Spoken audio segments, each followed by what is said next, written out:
Hello, everybody, and welcome back to First Pages. This week we're going to be reading Keeper of the Lost Cities by Shannon Messenger. This is a critically acclaimed series that I've seen across all genres, and I think that it's probably really good. I haven't read it myself, but I've heard of it a lot. So let's read the blurb. 12-year-old Sophie Foster has a secret. She's a telepath and has a unique ability to hear the thoughts of everyone around her, something that she's never known how to explain, and has made her an outcast, even in her own family. But everything changes the day she meets Fitz, a mysterious boy who appears out of nowhere and also reads minds. She discovers there's somewhere she does belong, and staying where she is will put her in grave danger. In the blink of an eye, Sophie is forced to leave behind everything and start a new life in a place that is vastly different from her own. Sophie has new rules and skills to learn, and not everyone is thrilled with her homecoming. There are secrets buried deep in Sophie's memory, secrets that other people desperately want, would even kill for. So, I'm going to read you the first pages. Preface. Blurry, fractured memories swam through Sophie's mind, but she couldn't piece them together. She tried opening her eyes and found only darkness. Something rough pressed against her wrists and ankles, refusing to let her move. A wave of cold rushed through her as the horrifying realization dawned. She was a hostage. A cloth across her lips stifled a cry for help, and a sedative's sweet aroma stung her nose when she inhaled, making her head spin. Were they going to kill her? Would the Black Swan really destroy their own creation? What was the point of Project Moonlark, then? What was the point of the Everblaze?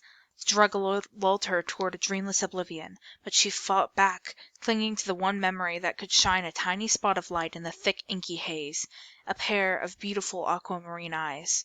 Fitz's eyes. Her first friend in her new life. Her first friend ever. Maybe if she hadn't noticed him that day in the museum, none of this would have ever happened. No, she knew it'd been too late even then. The white fires were already burning, curving toward her city and filling the sky with sicky sweet smoke. The spark before the blaze. 1. Miss Foster! Mr. Sweeney's nasal voice cut through Sophie's blaring music as he yanked her earbuds out by the cords. Have you decided that you're too smart to pay attention to this information?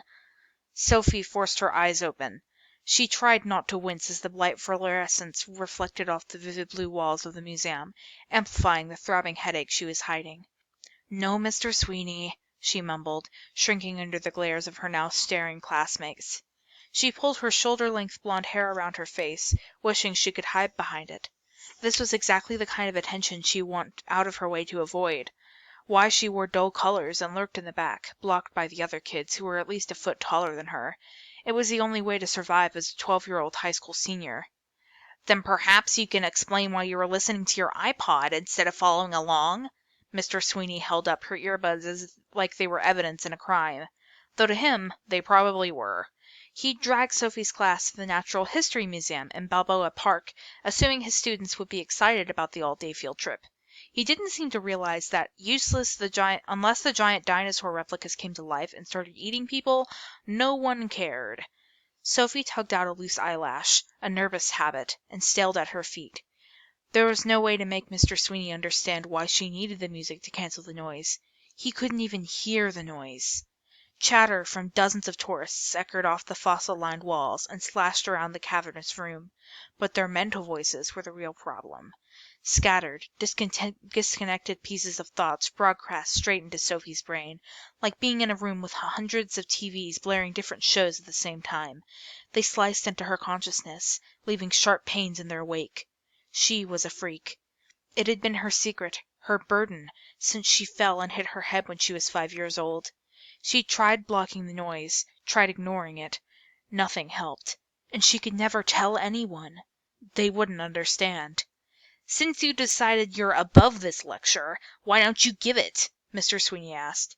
He pointed to the enormous orange dinosaur with a duckbill in the center of the room. Explain to the class how the Lambeosaurus differs from the other dinosaurs we've studied. Sophie repressed a sigh as her mind flashed to an image of the information card in the front of the display. She glanced at it when they entered the museum, and her photographic memory recorded every detail. As she recited the facts, Mr. Sweeney's face twisted into a scowl, and she could hear her classmates' thoughts growing increasingly sour. They weren't exactly fans of their resident child prodigy. They called her Curve Buster. She finished her answer, and Mr. Sweeney grumbled something that sounded like know-it-all as he stalked off to the exhibit in the next room over.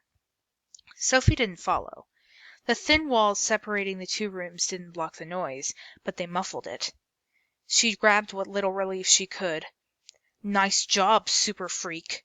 Garwin Chang, a boy wearing a t-shirt that said, "Back off, I'm gonna fart," sneered as he shoved past her to join their classmates.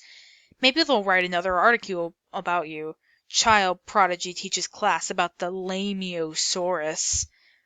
Garwin was so bitter Yale had offered her a full scholarship. His rejection letter had arrived a few weeks before. Not that Sophie was allowed to go. Her parents said it was too much attention, too much pressure, and she was too young. End of discussion. So she'd be attending the much closer, much smaller San Diego City College next year, a fact some annoying reporters found newsworthy enough to post in the local paper the day before.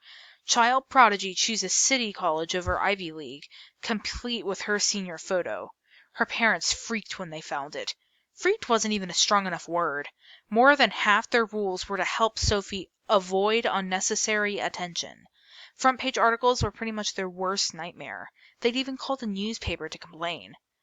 The editor seemed as unhappy as they were. The story was run in place of an article on the arsonists terrorizing the city, and they were still trying to figure out how the mistake happened. Bizarre fires with white-hot flames and smoke that smelled like burnt sugar took priority over everything, especially a story about an unimportant little girl most people went out of their way to ignore. Or they used to. Across the museum, Sophie caught a sight of a tall, dark-haired boy reading yesterday's newspaper with the embarrassing black and white photo of her on the front. Then he looked up and stared straight at her. She'd never even seen eyes that particular shade of blue before. Teal, like the smooth pieces of sea glass she'd found on the beach.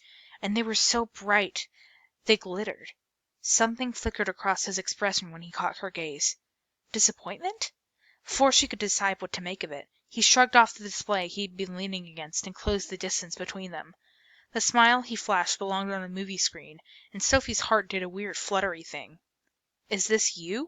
he asked, pointing to the picture. Sophie nodded, feeling tongue-tied. He was probably 15, and by far the cutest boy she'd ever seen. So why was he talking to her? "I thought so." He squinted at the picture, then back at her.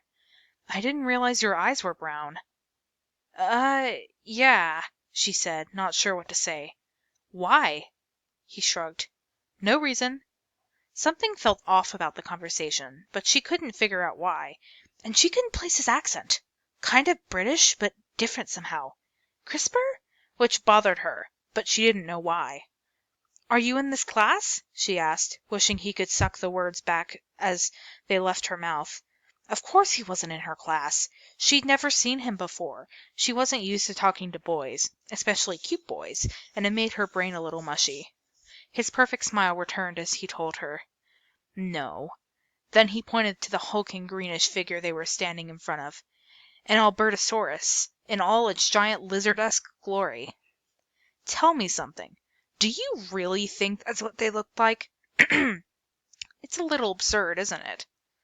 "Not really," Sophie said, trying to see what he saw. "It looked like a small T-Rex. Big mouth, sharp teeth, ridiculously short arms. Seemed fine to her. Why? What do you think they look like?" He laughed. "Never mind. I'll let you go back to your class. It was nice to meet you, Sophie." He turned to leave just as two classes of kindergartners barreled into the fossil exhibit. The crushing wave of screaming voices was enough to knock Sophie back a step, but their mental voices were a whole other realm of pain.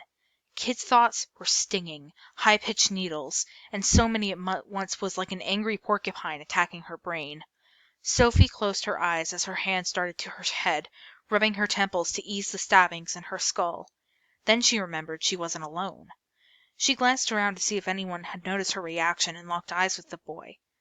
Her hands were at his forehead, and his face wore the same pained expression as she imagined she'd only had a few seconds before. "Did you just hear that?" he asked, his voice hushed. She felt the blood drain from her face. He couldn't mean. It had to be the screaming kids. They created plenty of racket on their own. Shrieks and squeals and giggles, and plus 60 or so individual voices chattering away. Voices.